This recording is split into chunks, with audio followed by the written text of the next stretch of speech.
بسم اللہ الرحمن الرحیم۔ آج ہم آپ کو ایک ایسی دعا بتائیں گے جس کو پڑھنے سے اللہ رب العزت ہر دعا انشاءاللہ قبول کرے گا۔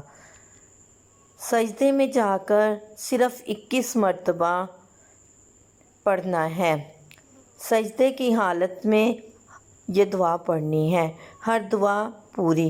ہر فرض نماز کے بعد سجدے میں جا کر تین بار، یعنی 3 بار پہلے اور 3 بار بعد میں درود شریف پڑھنا ہے، اور درمیان میں یا ذوالجلال والاکرام، یا ذوالجلال والاکرام 21 مرتبہ پڑھنا ہے، اور پھر اللہ رب العزت سے دعا کریں، انشاءاللہ ہر دعا قبول ہوگی۔